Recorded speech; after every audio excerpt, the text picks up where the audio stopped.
متابعينا، السلام عليكم من جديد في وصفات من وصفات كوزينة الإجاسة. اليوم غادي نحضر لكم وصفة البيتزا، بيتزا بالنقانق والخضر.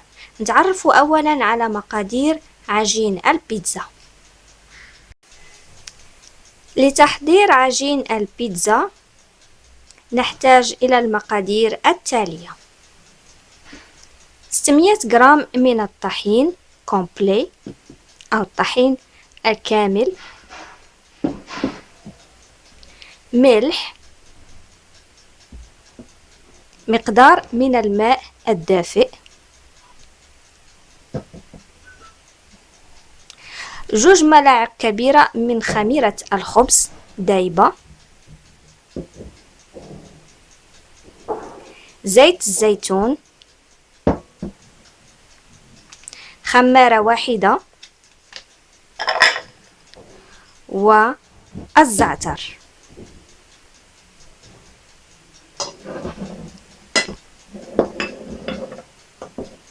ندوز الآن إلى تحضير عجين البيتزا. أول حاجة غادي نقوم بها نكب كمية من الطحين. بسم الله.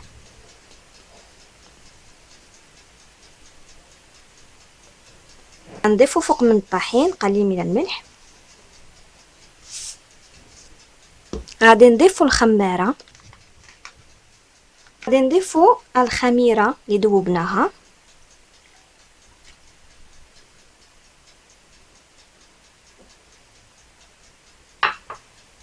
غادي نضيف قليل من الماء الدافئ للعجن،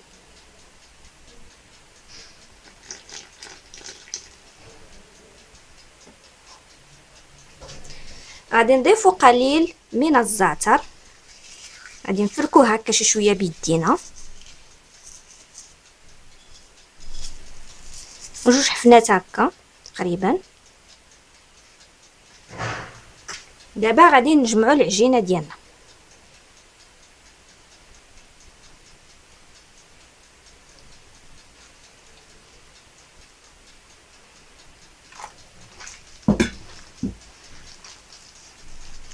واساسا الجو بارد، رغم ذلك غنشدو الفران اولا، غادي نشعلوه على واحد درجه الحراره يعني دافئ، وغادي نطفيوه، غنسخنوه على درجه الحراره مثلا 140 اولا 160.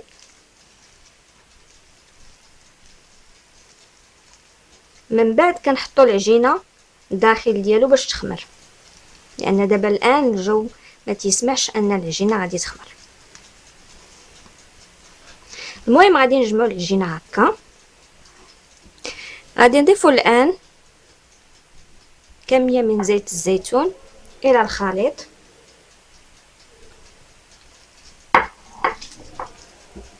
غادي ندلكو مزيان العجينه. بعد ما عجناها مزيان غادي نغطيوها ونحطوها الان في الفرن اللي سخناه وطفيناه لمدة ساعة. من بعد ما خلينا العجين ديالنا تيخمر في الفرن الدافئ، الآن غادي نتعرفوا على حشوة البيتزا أو لافارس. لتحضير بيتزا بالنقانق والخضر نحتاج إلى كمية من زيت الزيتون، فلفلة خضراء مقطعة، نحتاج إلى الخضر المحكوكة التالية: 2 من الجزر، 2 بصل، و2 من القرعة الخضراء. كنحتاج كذلك إلى صلصة الطماطم خضراء، 250 غرام من النقانق المسلوقة أو لي سوسيس، الزعتر كذلك، 150 غرام من الفرماج المحكوك، زيتون مقطع دوائر. تنحتاج كذلك إلى الشرمولة، هذه محضرة مسبقا. نحتاج كذلك إلى صلصة الحار. ندوز الآن إلى تحضير حشوة البيتزا.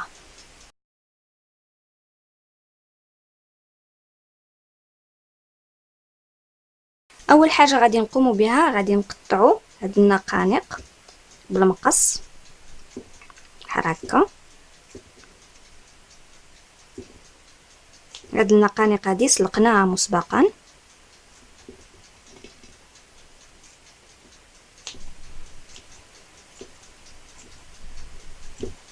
من بعد ما قطعنا النقانق غادي نخليوها جانبا. غادي نكبو كميه من زيت الزيتون.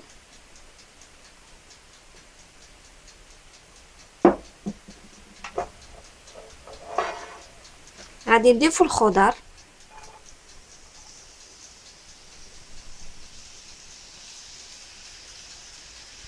غنضيفو قليل من الملح. بسم الله.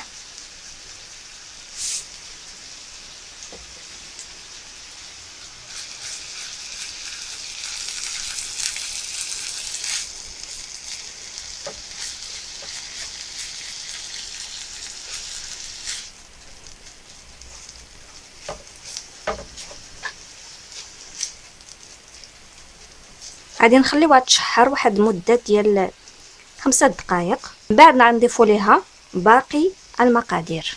من بعد ما تشحرات غادي نضيفو ليها باقي المقادير.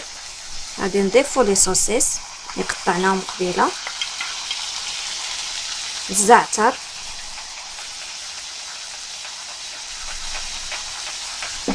لاصوص ديال الطوماط غنضيفوها حتى هي، الشرموله اللي حضرناها قبيله،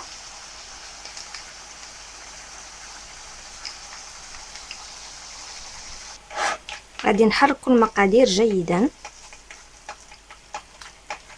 دابا غادي نخليو الحشوه ديالنا كطيب على نار مهيله.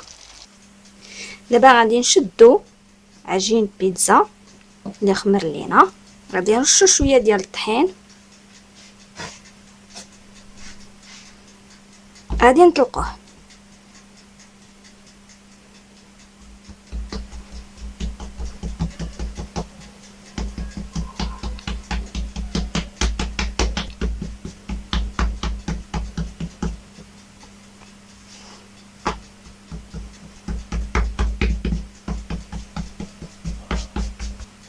من بعد ما طلقنا عجين بيتزا غادي نشدو هاد الآلة هادي، غادي نديرو بها الثقوب بهاد الطريقة هادي.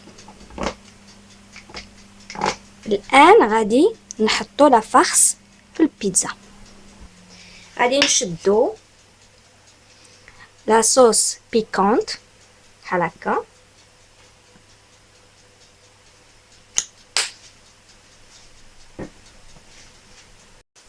غادي نسرحوها على العجين بهاد الطريقه هادي. من بعد ما سرحنا لا صوص بيكونت دابا غادي نضيفو لا فارس. غنشدو كميه ديال لا فارس بحال هكا.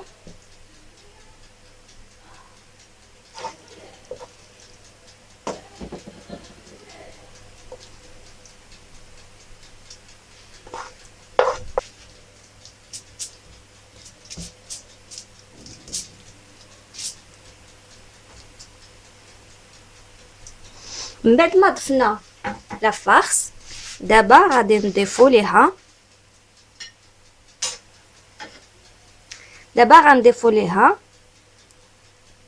الفلفله.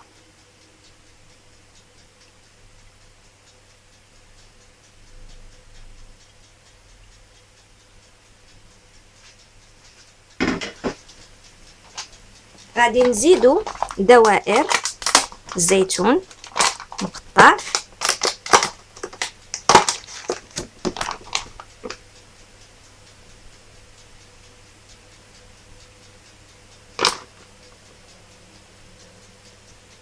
كبو فخوماج غرويير على البيتزا بهاد الطريقه هادي.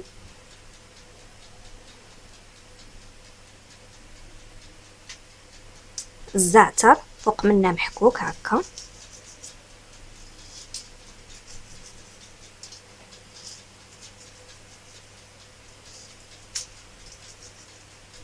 وغادي ندخلو دابا هي البيتزا للفرن.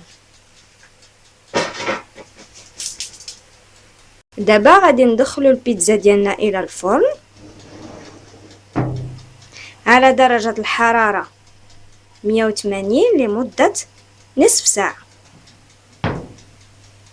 متابعي كوزينة الإجاسة، وصفتنا وجدات بيتزا بالخضر والنقانق. الآن نقدمها في صحن التقديم. نشدو البيتزا كنحطوها بحال هكا،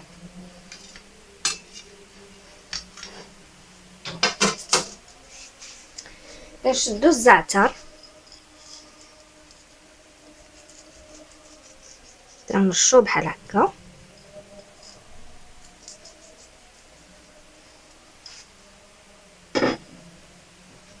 غادي نصبو شويه ديال الزيت بلديه،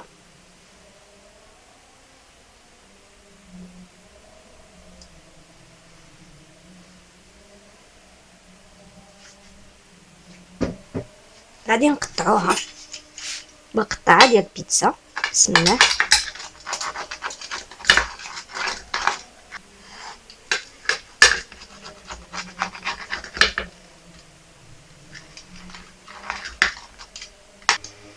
هيا كيف كتجي بيتزا بالنقانق والخضر. نتمنى انها غادي تعجبكم وانكم تجربوها. شوفي كيف كتجي، الطرابات ديالها كتجي مزيانه. واخا الجو بارد حاولنا ما امكن نديروا العجينه في الفران دافئ. المهم نتمنى ان هذه الوصفه تنال اعجاب ديالكم.